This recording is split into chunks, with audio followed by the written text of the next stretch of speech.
April 6, 2021 for the Historic Resource Commission. If we could say the Pledge of Allegiance, please.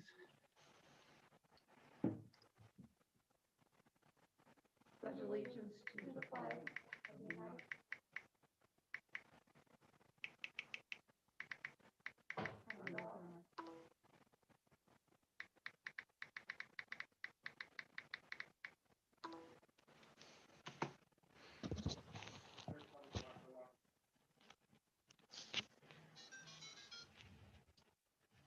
We'll have a moment of silence, please.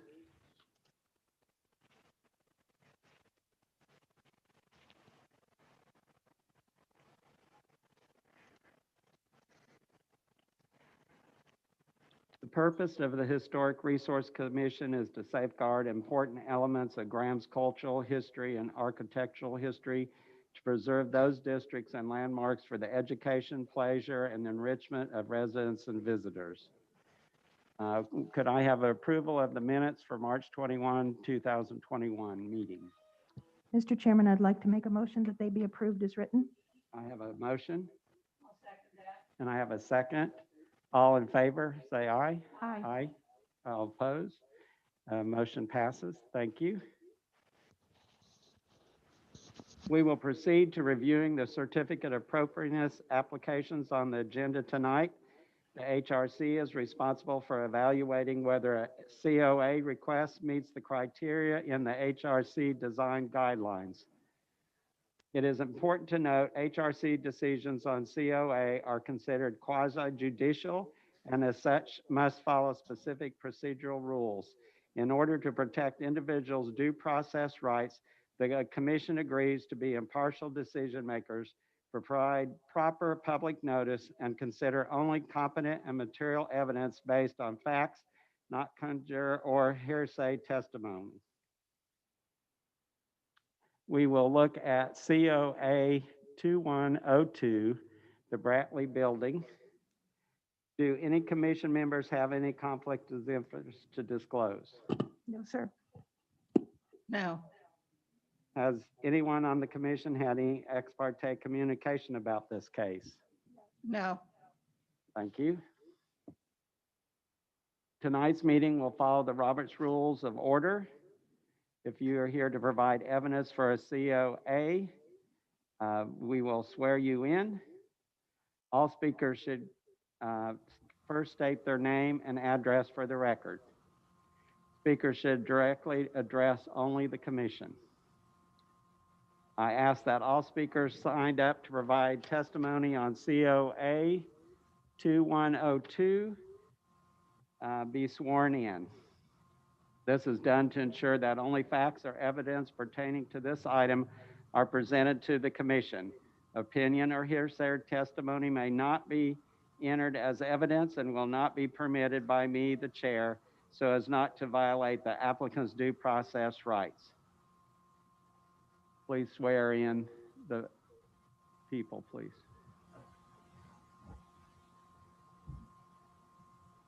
Do you swear or affirm the testimony you are about to give today is the truth, the whole truth, and nothing but the truth? Yes. Yes.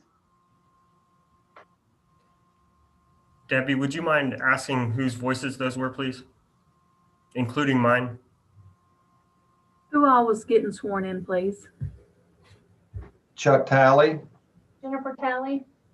Melody Wiggins. And Nathan Page. Thank you. So if the staff would establish historic significance, please.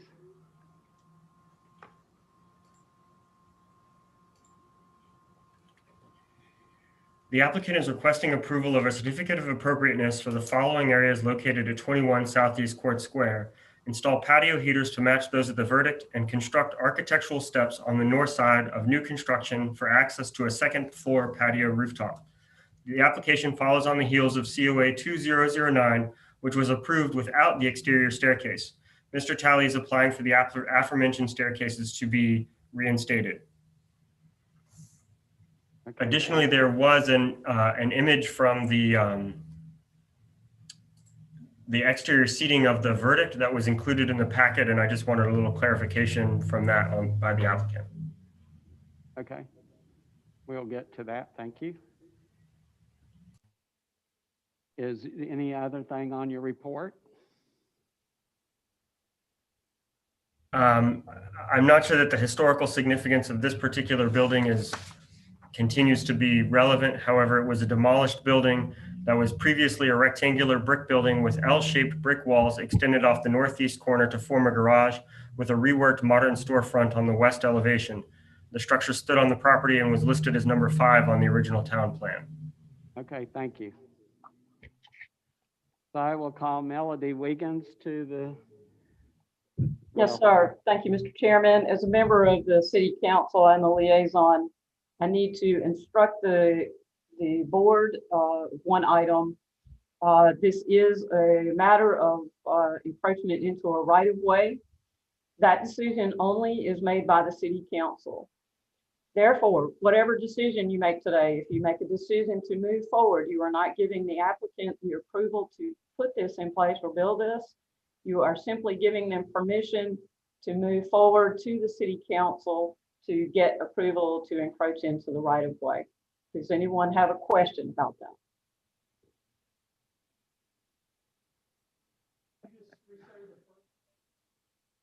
Yes, Melody, we didn't hear the first part, so if you would repeat what you said.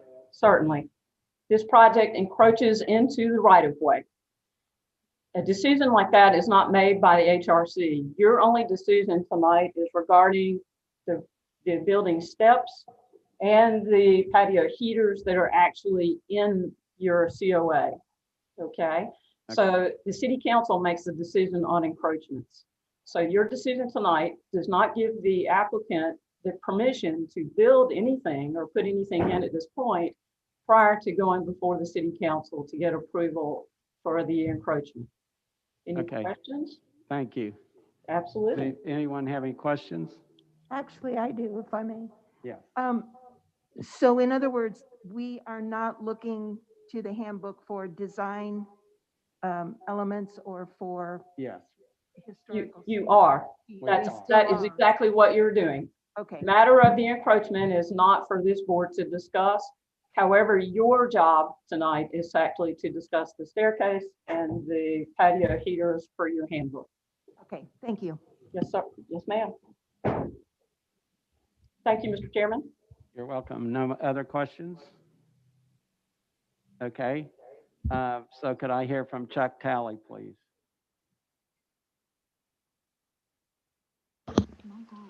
Go ahead, Chuck. You've been unmuted, sir. All right, can you hear me? Yes.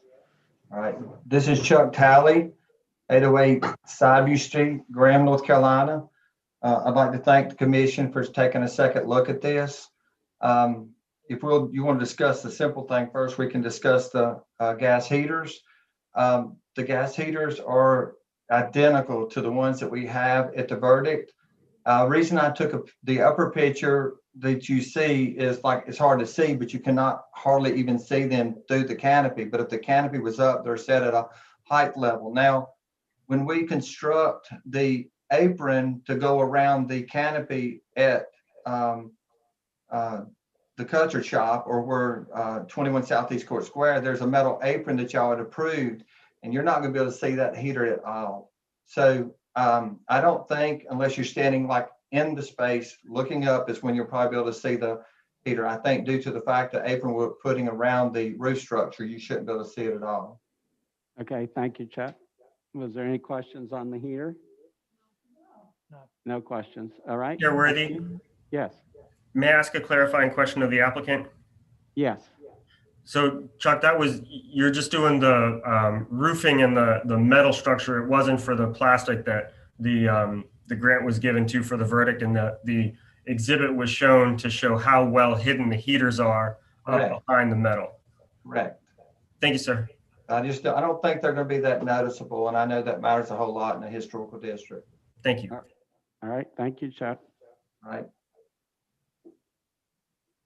So is there any questions about that? There was no questions about the heater. So you Okay, could so I'll go to the next thing, the big one. Yes. So we had, in the last time that we discussed the staircase, we had discussed why is the location located at that area? I went back to talk to the engineer to confirm some things with him. And so the biggest thing, we couldn't put it on the back of the building because it's a total of 93 feet to the egress to the bottom step. And under North Carolina Building Code 1018, it says that if there is 50 occupants that could be in this area, which that area is 800 square feet, and which actually we've never put that up there, but it's right at 60 some people that could go up there. You can have like 12, one person per 12 square foot in a dining area like that. So that exceeds 1018.3. It says 50 applicants, common pathway of egress shall not exceed 75 feet. So even though we put it where we want it on the location of the building, from the furthest point, we have right at 40 feet to the top of the staircase, and the staircase is right at 30 feet long. So even at the location that we have it, we're right at 70 feet to the bottom step. So we're barely meeting the life safety requirements in the location which we are wanting to install it. The other concerns we had with putting it on the back of the building was in the back area. We hope that Barry and Witt stays with us a long time, but with the way we've designed it, that it could be part of a kitchen for a restaurant, pub, or something like that. And we did not want to put a concrete roof, which does not meet the energy codes over that back area, because it's easy for concrete to leak. And we did not want to jeopardize mold, water, where we're possibly going to be handling food. And so we designed that to shed the water back to the parking lot, and basically meeting all the codes and requirements and ensuring that we have a safe environment for its purpose in the future. Currently, is what he's going to use it for, and also in the future. I don't know if you have had a chance to ride by and look, but and maybe I didn't explain, but the garage area with the 9x9 door is that rolls up was to simulate what it looked like when it was a service station years ago with the part that we had removed. And we bricked that entirely, just like an old service station. We have 12-inch walls. That's a Chuck, 15. I'm sorry I don't want to interrupt too much, but can we only talk about the stairs, please? Right, okay. So Thank you. the rooftop dining is something that the governor, under his new order of 1.3, says the limit is 100% of fire capacity museums, personal care businesses, and retail businesses, and outdoor spaces of restaurants, and amusement parks, which we're considered to be a restaurant, ice cream shop. So by compounding the space and picking up another 800 square foot, it also helps satisfy the governors during the pandemic. We don't know how long this pandemic is going to carry on, but it also opens up the area where he has more area for seating. Because right now, there's not enough seats on the sidewalk when he's really busy. So we're trying to meet that. I feel like we can make that also better in a way for our tenant. We also checked with the U.S. Secretary of Interior, and it talked about, she had discussed, let me look through my papers. It said designing a new exterior stairway or elevator tower addition is compatible with the historical character of the building or staircases in that proximity. And so I'm definitely going to build a staircase that's going to look comparable to the stuff that's in the downtown, and hopefully this will be the nicest set of staircase that we would build. The staircase is right at 27 foot long by code. We have to have a landing. When it's over a 12-foot rise, we have right at a 14-foot rise to get to the top of the concrete. So the building, as in the drawing that you see, will extrude past the garage door wall by a few feet. We are not, if we can go in and get approved for it, we're not planning on putting any post. If you look above the windows, there's no posts that are touching the ground. Everything has to be counterlevered to keep it clean as possible, to minimize all this bulky steel going everywhere. So even though the staircase is rather long, we want it to look sleek and very inviting, a lot of ornamental work done to it. And so that's one of the things that's why currently you see something sticking out there. We can cut that off if it's not approved, but that's just, we had to cantilever the I-beams right now in order to prevent us from having posts. I guess, the biggest thing is by us of taking the plan in which we chose, if that staircase is right at 30 foot long and the room that like it's sitting on the side of is only 20 foot, we would have to have a landing on the inside and go back the other way. And the minimum of 44-inch width is what we've got to have. So we would basically take up almost half of the room with staircase that he would lose in the seating on the downside. Plus we would have to put some type of structure on the skyline of the roof to prevent water from getting into that area, creating an issue. By putting it on the side of the building, we create a better life safety issue as far as like protecting the interior space, preventing mold in the future and everything, because we're not opening ourselves up to rainwater getting on the inside as much. But anyway, I think it all falls back on, we're just trying to find more areas for outside gathering areas and things like that. I wish I would have sent y'all pictures because I got up yesterday and sent pictures. If I would been in person tonight, I could have brought you pictures of what the view actually looks like. But I appreciate taking the time, listen to me, and hopefully we can find a way to make this work. So, All right, thank you, Chuck. Does anyone have questions for Chuck?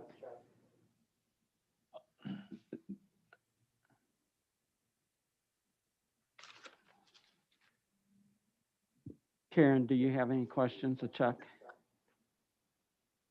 I do, after having looked at the handbook Right? on page CS 26, item B15.1, item B15.4, item B15.5. While this is not a fire escape, it is steps.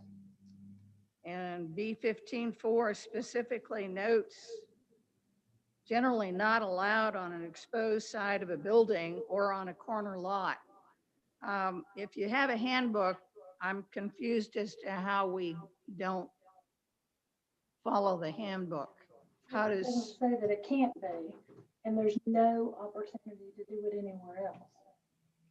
That's what the Secretary of Interior talks about. well, Karen, I'm sorry, we're having trouble hearing you speak. can I speak again?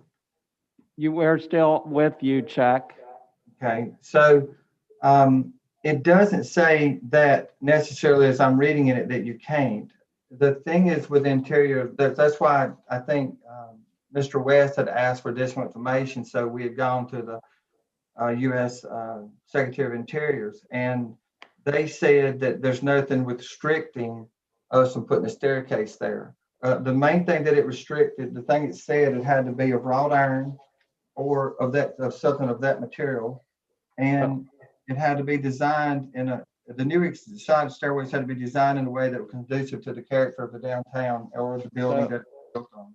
Right, Chuck, though, we have our own rules, and we are looking at our rules and what we have created for Graham. So there are different cities that have different rules, different states, federal have different rules, but we have created our own handbook with our own rules. And this is what this commission has to abide by. So, did you have anything else, Karen? no, I don't. I don't. She's got shut down. Matthew, do you have anything? Can you restate what rule you were talking about, Elaine?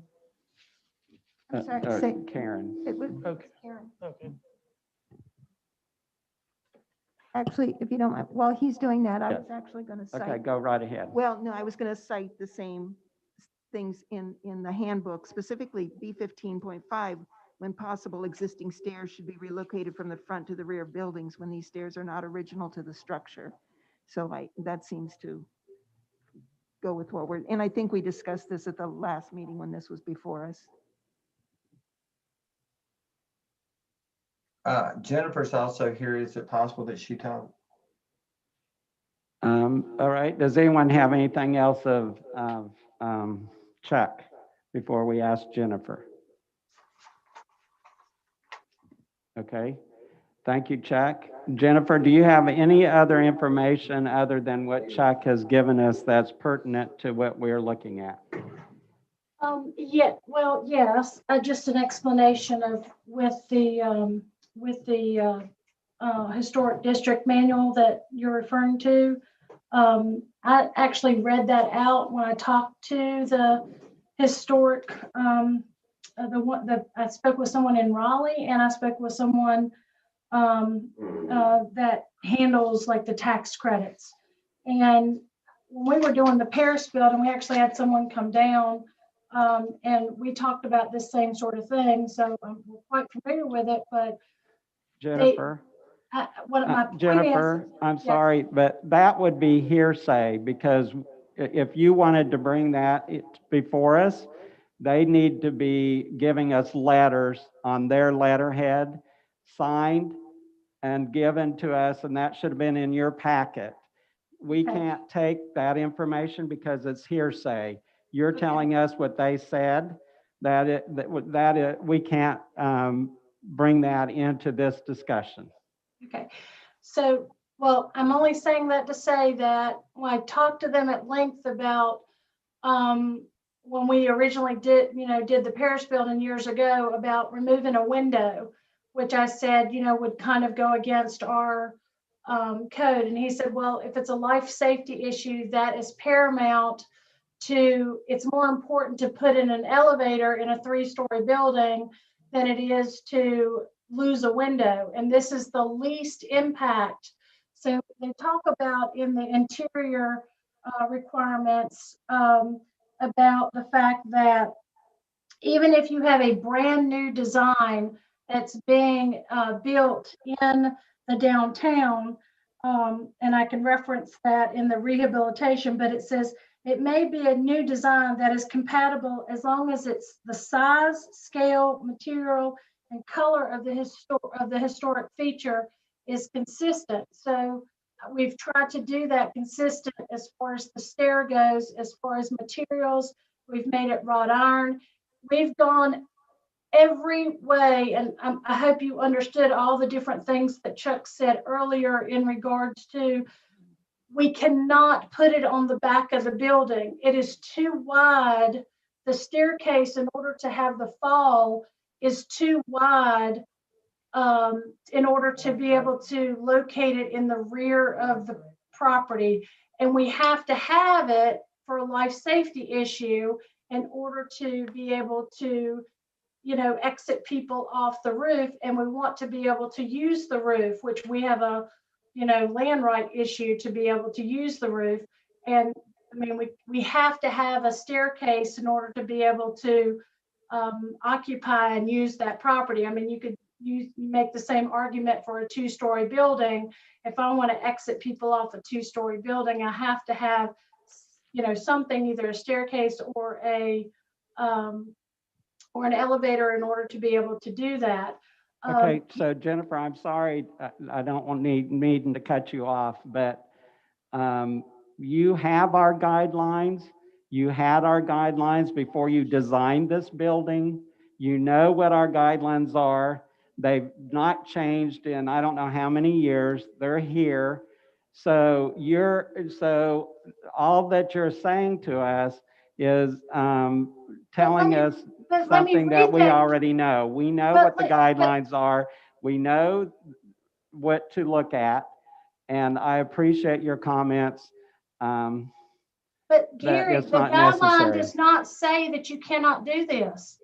The guideline does not say that. I will read it exactly word for word. The guideline says exterior fire escapes are not permitted for existing structures except where more adequate exit facilities cannot be provided. Right, and so other exit facilities can be provided. We can't put it at the back. It's not possible to put it at the back because it's not wide enough to be able to go in that location. So tell me what, I can't put it on the front. I can't put it on the right side because obviously that's but there's no other place to put it. There's literally no other place to put it. So, hold on, Jennifer.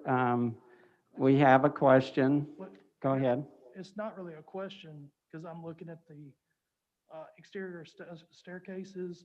All the verbiage in here is conditional. It uses should. It doesn't say you can't. Right. So just clarification, it's all, when I guess I heard that we didn't allow it, but then reading this, just each one has, it's kind of up to us as far as, That's correct. okay. Okay, so even the last thing, when possible, existing stairs should be relocated from the front to the rear of the building. These stairs are not, if the stairs are not original to the structure. The building itself is not even a historical building. It is a brand new building.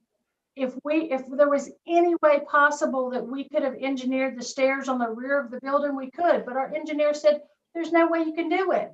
In addition, it can't be but so many feet. I think Chuck read the code earlier. In order, that's the problem with historical building a new building and historic but you're trying to make it look historical. Has to be 30 feet away in order to be able to do that. And he brought up that code. So how do you both meet the current new code and make the building to code, but then put the staircase at the back? It's an impossible situation. So there's no other option.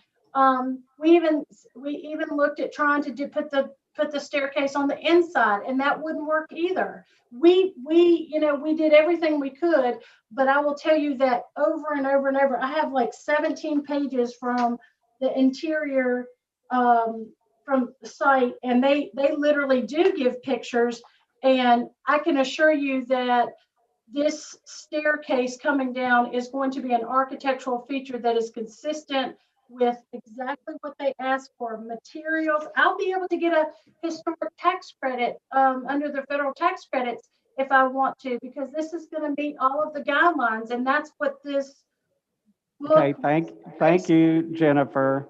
We understand your points, and we will take those into account when we discuss this. Okay. I'm just saying there's no other alternative for us to also meet code and meet the fire safety and life safety issues. It's just not, the width of the building is not wide enough for us to put it in the rear of the building. If it was wide enough, if the building was wider, we could do that. It just Okay, doesn't thank you, meet life Jennifer. safety. What was Thank you. I have one question, Jennifer, Chuck either can answer. And I don't know a lot about this admittedly, but my question is this.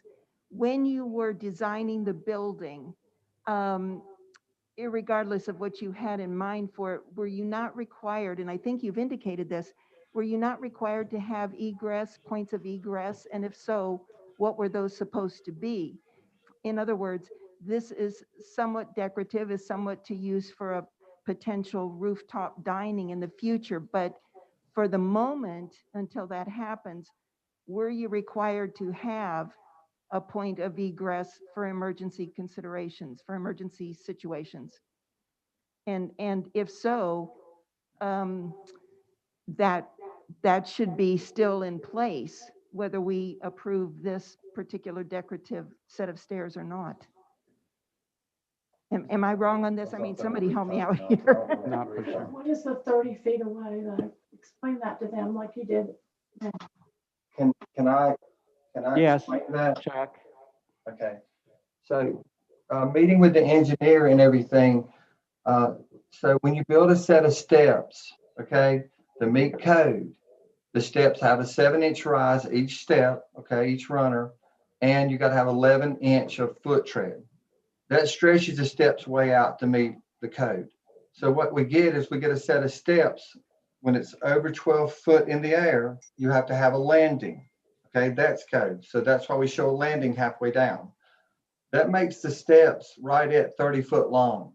Okay, so if we were to try to move them within the confinements of the building, all right, because of, if you look at the landing, you don't have no headroom there. So basically, we're already fighting the height of the ceiling in there, and we're stretching the landing out a little bit. So basically, if you was to put that same step right inside that building where it's sitting at, you have to put a landing to make the turn to go back, because we still wanted to keep the appearance of it being a service station. So when you make the turn back, and roughly the steps are around 44, 48, 44 inches clearance. So basically when they're made up, they're 48 inches wide.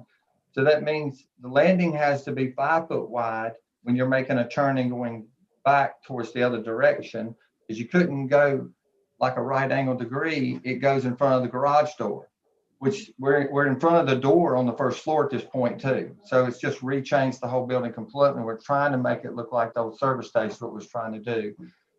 So when you turn and go back the other way, now the width of the steps in that room is almost 9 foot wide. And the room's only 19 foot clearance. So you only have like 10 foot of seating space that you would have in your inside area that you would actually be able to occupy. Plus now you're in the way of the garage door. So we don't have the garage door no more. And if we put it outside, it ain't gonna look good underneath the canopy, because you're gonna have like all this massive steps within the confinements of that 20 foot. And so all what it boils down to is we was just trying to put rooftop dining up there. We thought that, a lot of cities we've gone to have rooftop dining, and they're building structures out of tin on the roof, like barn tin, and it's not appealing. It ruins the skyline of the city. And so you're not even going to hardly see the steps when you're coming on the Court Square. I've been on there many times with what we built already, to the point we are in construction. We was trying to tuck it away on the side and still allow the skyline, the rooftop dining, and not mess the skyline up of the city.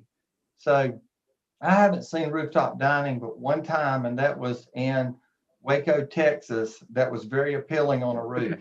Chuck, So we thank were you. just trying to keep it clean as possible and keep it, and the only place we can put it's on the side of the building. All right, thank you, Chuck.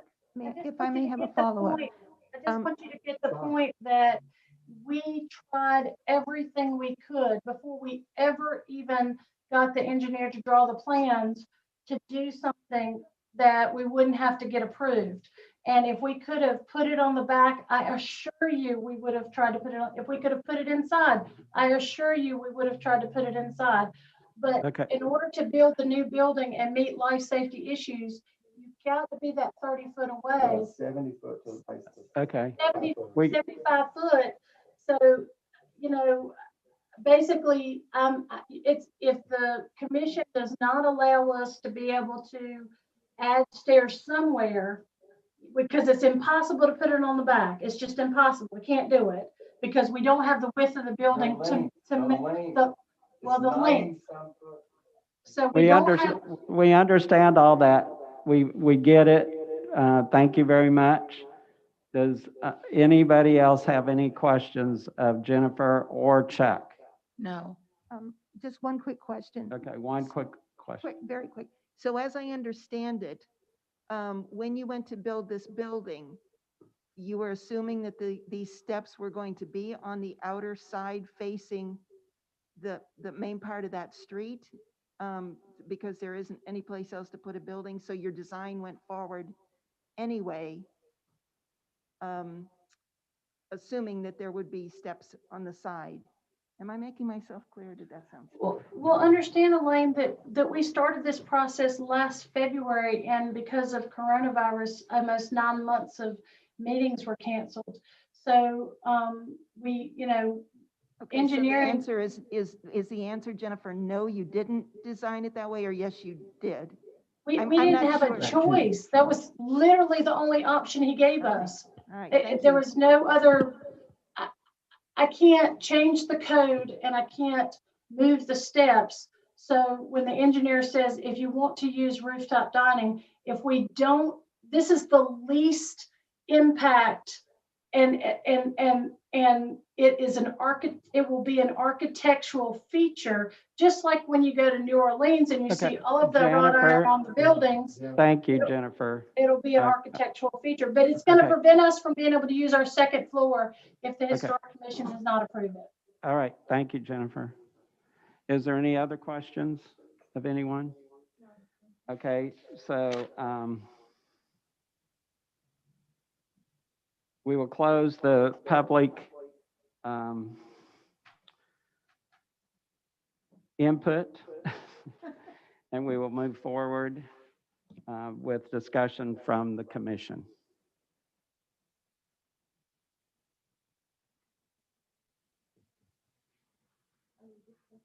Yes, so sorry, my brain stopped for a minute. So Elaine, do you have any questions or concerns or information that you want to present to the commission? No, I have asked my questions. I feel that points of egress and steps should have been put in the original design, regardless of COVID. I do think we need to uphold the standards of the handbook. I'm real strong about that. And that's all I have to say. I appreciate all the work they've done. I do. But I think, I just think some other things should have been put in the plans. Karen?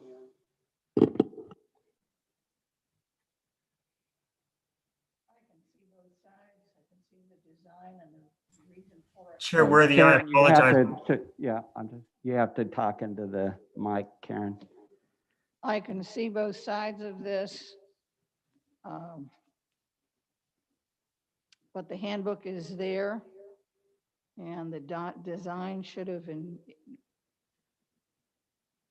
order to avoid what we have right now, that design should have not been the design, knowing that it was going to be into conflict with what this city has already set up. The efforts with the redesign, accommodation, the architectural features for it to be pleasing to the eye, absolutely no question.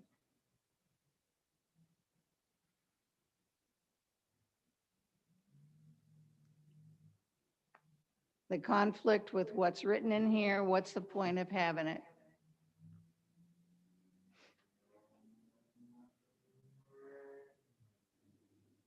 Okay, anything else? No. Okay, thank you. Matthew? I can understand what you're talking about with the conflict. I guess when I go back to just reading the handbook, and it kind of bothers me that it's got conditional tenses in there. I don't know what that opens us up as a commission, as far as how we interpret that, but the things in the handbook says should, and that, I guess that's where I'm kind of waffling at, is it doesn't say can't. So I guess that's open to interpretation. It is. And I don't like to use conditional terms in any, when I'm in my personal life or work. I think that's the sticking point I have there, is that it doesn't say you shall not. It just says you should avoid versus can't. So that's how I read it. So I don't think I have any other comments. Okay. I'm kind of on the fence too. From the very beginning, I said that all of the staircases in the downtown area are covered, are hidden in alleyways and in between buildings. So if you're looking 8 foot around, you're not seeing a staircase.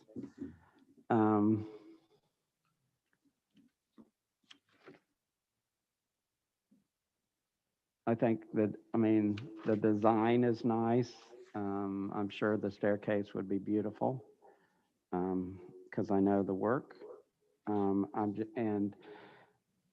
do have some on the fence because of the wording in the handbook also. I know, I won't say what I was going to say.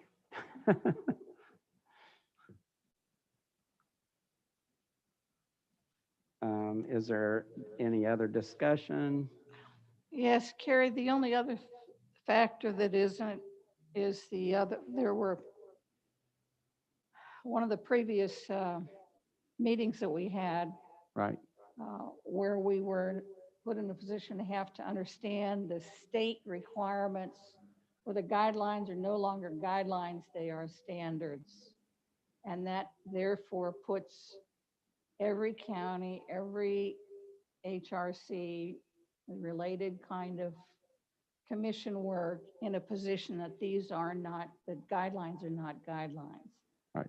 I see his point about the conditionally should, but I'm also calling into question about, it was brought pretty clear that the big thing with the change in the law that came from the Raleigh trainers was the guidelines for your city and for what guidelines you have taken on a little bit more strict standards as opposed to just being a guideline.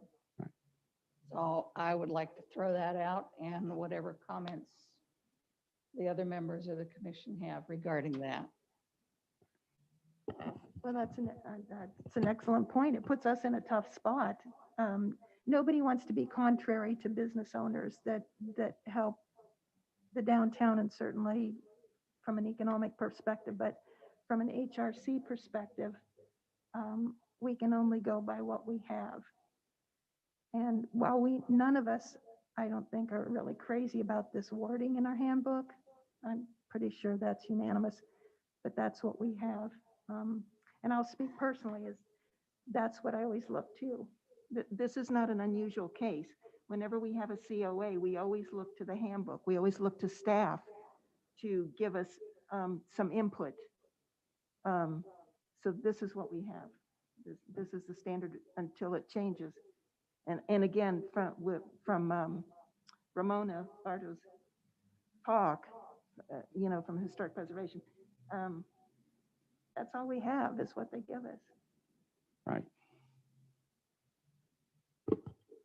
Any more discussion? No. Matthew?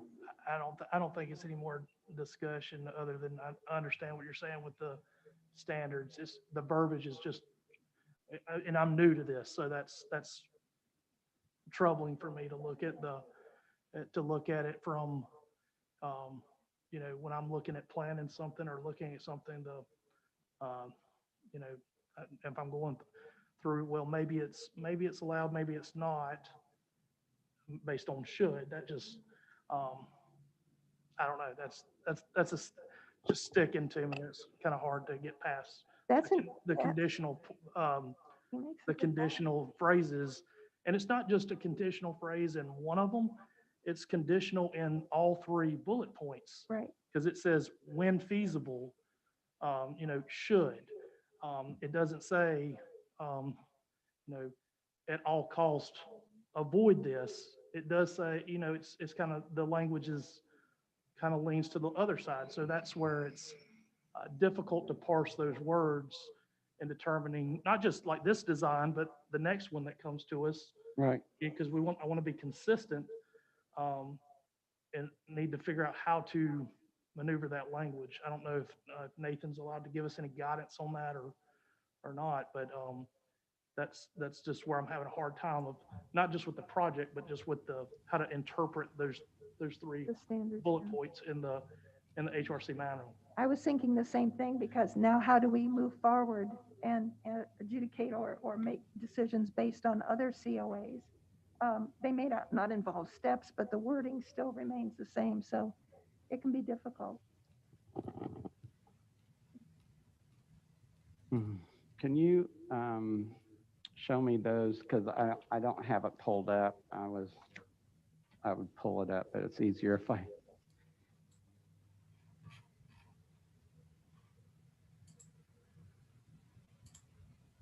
Chairworthy, can you see those? Okay, thank you. So you said where? B15.1 should. But there was one that when possible.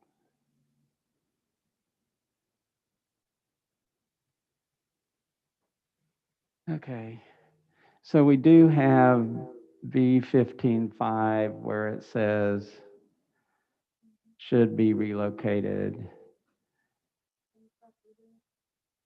when possible. They're telling us that it's not possible.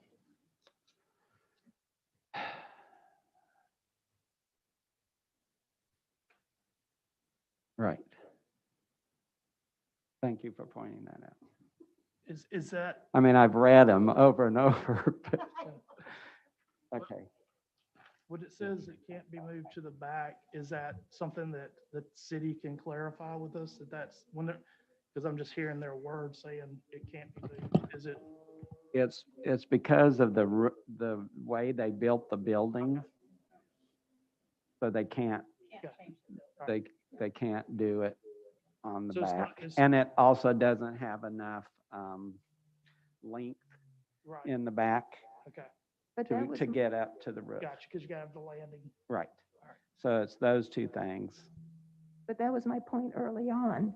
Right. Is in the design, original design of the building, they raised the old building, so they knew the design of this new building, but did not factor in points of egress. They assumed this would be a staircase on the side of the building, it sounds like. Okay.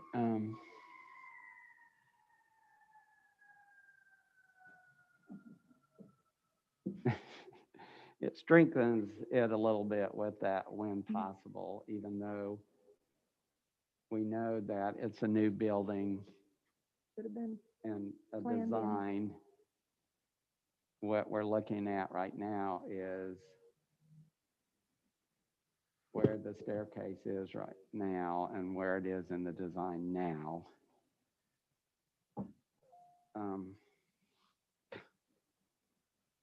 All right, is there any other discussion? Does anyone have a motion?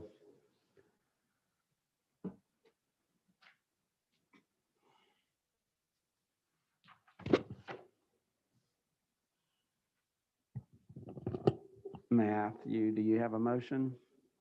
I don't know how to make, I mean, properly make it, I guess.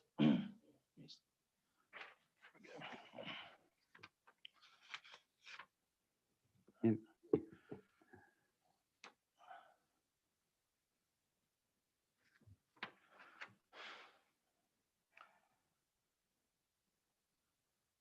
Oh, I do have a question from the staff before we make motions. There's two pieces in the COA. There's the heaters and the staircase. Do we make two motions or do we make one motion? If the staff could clarify that for me, please. So it would depend on how you wanted to go forward with it. You could grant approval with a condition that one or the other would happen. And you could say, if you wanted to say, for example, one of them meets a specific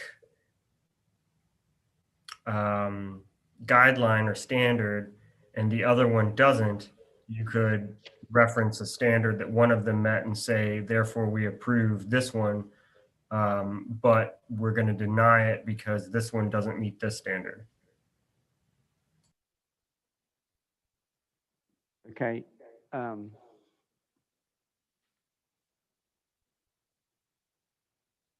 Okay. Did you get that, Yeah. Matthew? Okay, So- thank you. Thank you for that clarification. Yeah, I might word it wrong, Nathan, so I need some help. Chairman, I make a motion to approve the application for COA. If it helps for it to have the wording, it should start with, I have thoroughly researched the Okay, application. gotcha. I see it. I've thoroughly researched the application, all the documents related to COA 2102 and familiar with the property in question. Do I need to read the second part? No. I move to You approve. should read the findings of fact as well. I find if produced in accordance with the plan submitted, the proposed addition be compatible with the character of the mid-19th century courthouse square district. I move to approve the application for COA 2102 for the property located at 21 Southeast Court Square is submitted because it does meet the following criteria. D 1. Is it 1.1? I can't, you pull them up. Yeah, it's 2102. 2102, yep. There, is that that's my motion. Okay, can you, We I'm all- sorry, Dave, can you put Mr. in Chairman, both we also need motions? to mention the condition of the city council. Oh, right, okay. City council's approval. You Yeah. need to be sure that that's understood and it's written in the motion. Right. Say that again. The city council, you have to say Okay, by reflecting the approval of the city council. so I need to say it all over again? Or Just add that to it. if you'll add my approval of the city council with the application in question. Chairworthy, did you want me to read that back? Yes, please, because we're having a little difficulty here. Yes, sir. Mr. Haley said that he's thoroughly researched the application and all of the documents related to COA 2012, and he is familiar with the property in question. He finds that if produced in accordance with the plan submitted, the proposed addition will be compatible with the character of the mid-19th century courthouse square historic district, and he moves to approve with the condition of city council approval of encroachments, the application for COA 2012 for the property located at 21 Southeast Court Square as submitted, because it does meet the following criteria, and the criteria mentioned was D 1.1. Okay, folks, the regular, the COA you're approving is actually 2102. That's what I thought I said. Yeah, 2102. 2102. I'm sorry, did you include the city council thing Yes. in yours? He did, okay. I was trying to catch it all. All right, is there a second to that motion?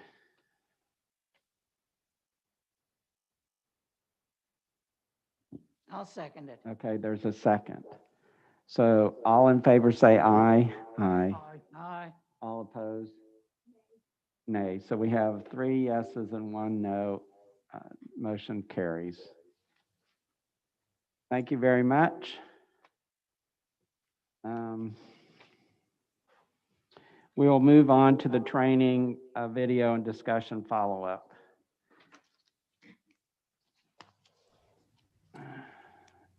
Can I have staff talk to us? Does the HRC have a deadline to adopt an updated inventory? Yeah, Chairworthy, I received questions from one individual, and the HRC does have a deadline to adopt there's a recommended guideline that they should be updated. I believe it's every 10 to 15 years. Our current last architectural inventory was done during the 80s. So it almost meets the period of significance for historic preservation at this point. The original document, the State Historic Preservation Office has actually reached out to me, and they want my copy of it because it's so old now. It's a valuable piece. So while there's not a legal guideline that it has to be done by a certain date, it is what guides and sets your standards that you then apply, and so should be adopted or upgraded or at least maintained every 10 to 15 years. In addition, there have been a number of buildings that have been demolished within the district. And in speaking with SHPO about the current update, which we're currently in the process of doing, they believe that there's going to be some reduction in the Courthouse Square district due to pieces of the district being demolished over time. Okay. Is in reference to C60D and 102-947, is there a list readily available to the public? Right. So this is talking about minor and major certificates of appropriateness. And there absolutely is. There's a 3 or 4 page quick and dirty checklist at the back of the manual. And it has, these items are minor. These items require no COA. So for example, if you're rewiring your own interior outlet, you may need a electrical permit, but you don't need one from us. These items require a minor COA. So if you're pulling out an existing sign, like the blade signs that some of the places have, and putting back an unlit blade sign, that's a minor COA. And then it's got a huge list of the major COAs that include things like new structures and so, things along those lines. Okay, I do have a question on that we were, since we're talking about that. When a person pulls a permit to do something downtown in the historic district, are they given our regulations and point out our regulations before they start their project? Is that a process that the staff does? So absolutely, whenever anyone applies for something downtown, if it gets to me, there have been some permits that have been approved without coming across my desk, and that happens more often across the city than you might imagine. We have heating and air conditioning units go out every day in the city, and those have no reason to come across my desk. So something like that is occasionally missed. And every now and then something larger is missed and doesn't come across my desk. For example, a recent demolition permit. But for the most part, anything that happens downtown, the applicants are provided a certificate of appropriateness and led towards the guidelines if they have any questions. And then when somebody applies for something, I'll frequently let them know, well, this would be a minor if you did this adjustment, but it's a major if you apply this way. Okay, thank you.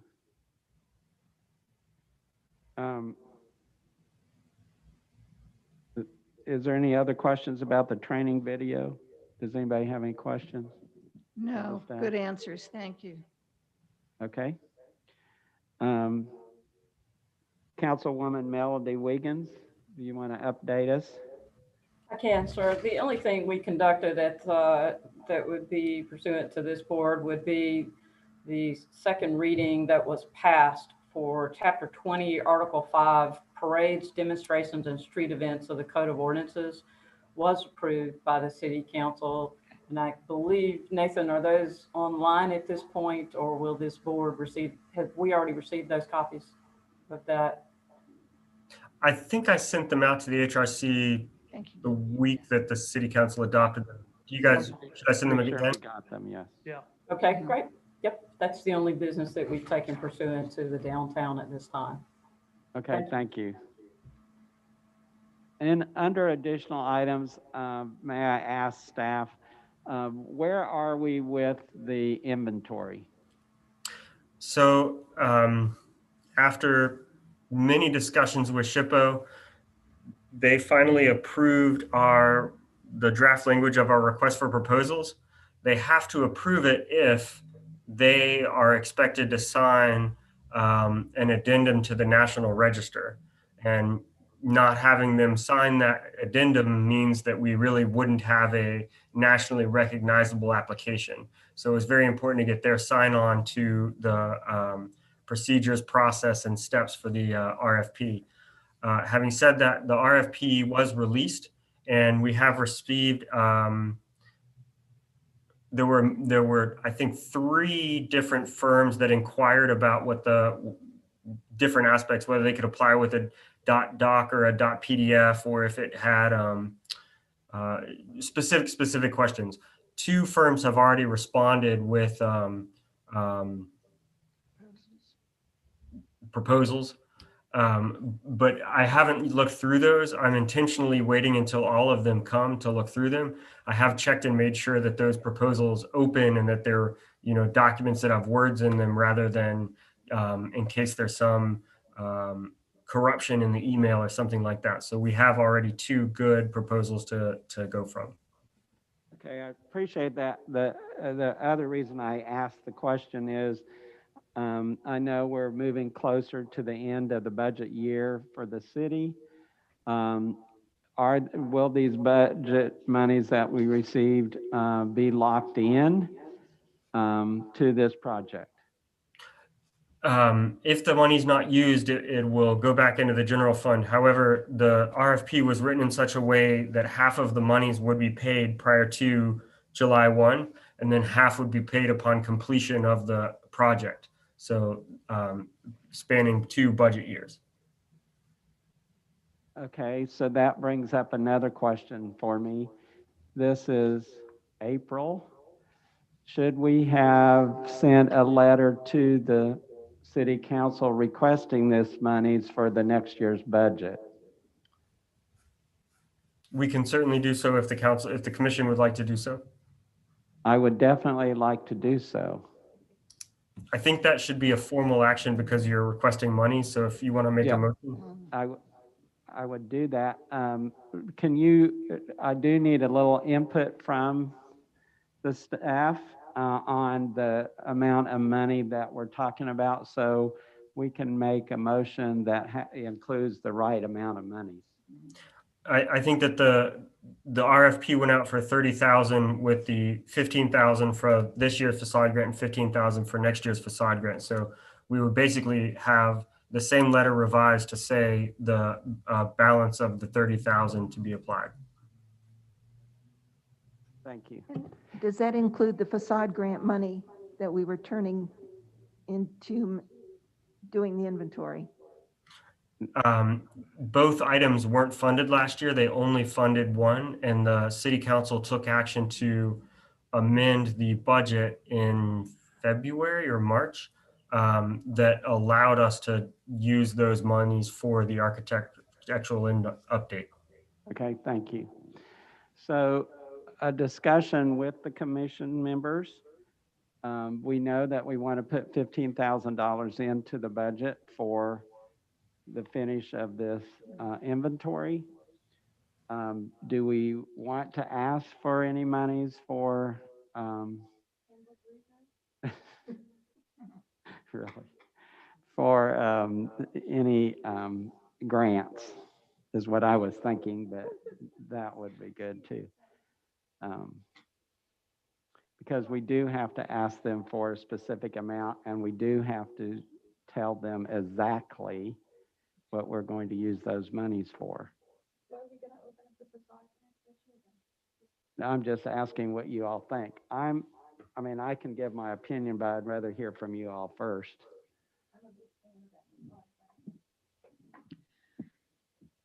I'd like to hear the members' views on it, since I'm new and don't know what the grants really have been used before. I right. don't want to say yes or no when I don't have any understanding of Sure. what value they are and what they've been used for. So the facade grant is allowed for people to, it's matching money up to $5,000. Is that right? That's right. To improve the outside of their building. So it can be painting, it can be new awnings, it can be new windows, new doors, anything to improve the outside of the building. It can only be the front, though, not the back, as I remember. So it's just the front facade. Is there anything magic about the 5,000? I think it's because if you start looking at windows or anything, that it's going to be usually around 10,000 anyway. All right. So kind of 5,000 is. Okay, thank That you. we don't always get. I mean, a lot of times, an awning might only be 1,000, so we give 500. So it's that sort of thing. Okay, so the 5,000 is a workable, that you have a workable Well, amount what that we you have had found. in the past was 15,000, but this year, last year we asked for 15,000 for this inventory and 15,000 for the facade grant. The city ended up removing the inventory and leaving the 15,000 in for the facade grant. But then we talked them in, because we talked them into changing that 15,000 to create the inventory, because the inventory is very needed. So I don't know. Yes. If it helps Commissioner Chin, The cinema has been the receipt of at least 2 facade grants. The Sunflower Building downtown has received at least 2 facade grants. The the Knicks building has received at least 1 facade grant. I think WITS was funded with a facade grant last year or 2 years ago. So there's it's a portion of money from the city that allows the downtown business owners to deal with a little bit extra headache of going through the process of the certificate of appropriatenesses, but then also helps them meet the more expensive demands that the Historic Resource Commission places on them to try and maintain that high level of design and aesthetic in the downtown that you wouldn't necessarily have in another commercial district. Okay, thank you, Nathan. Appreciate that, yeah. Then I would support a request for 5,000. 15, The request is actually for For 15,000. right. And that would be even better. Sorry, Chairworthy, if I may, one more clarification. Sure. The total funding from the city council has traditionally been about $15,000. The 5,000 came from no single project may be awarded more than $5,000, nor more than half its cost. And so that's where the That's what I was explaining. I'm Okay, sorry. I okay. should have clarified. I apologize. Thank you, Nathan. Yeah, that sounds very supportable. Okay. So, Matthew, you have anything to? No, you explained it, so. Okay. So my thought process, because I've dealt with the city a lot, I would like to put in some grant, but what I'm afraid is if we ask for the grant, they'll do again like they did last time, and they'll move towards the grant and not the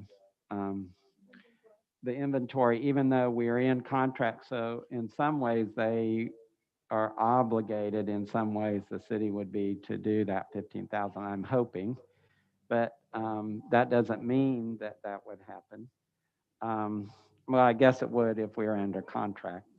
But what I think we do is to definitely maybe just for this year, do just 15,000 to finish the facade grant, and then we can go back to the 15,000 for the grants. We've done a lot of stuff downtown. A lot of things have already been done. And so it's,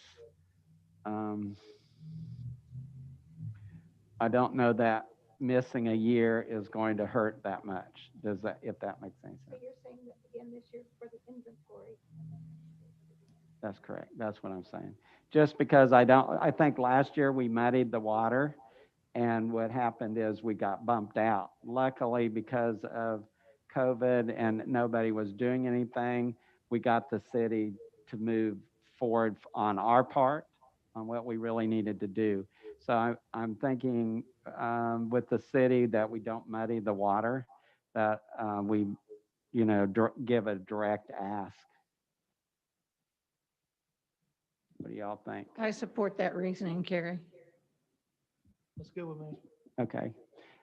So I make a motion to request in the 2021-22 City of Graham budget that we request 15,000 for the Historic Commission to go towards the inventory of the downtown district. Is there a second? Yeah, I second the motion. There's a second. All in favor? Aye. All opposed? All right, it passes. Is that good, Nathan? Okay. Does anyone else have any additional items? I kind of hogged the agenda there. No. No. Okay. If not, then I ask for a motion to adjourn. Motion to adjourn.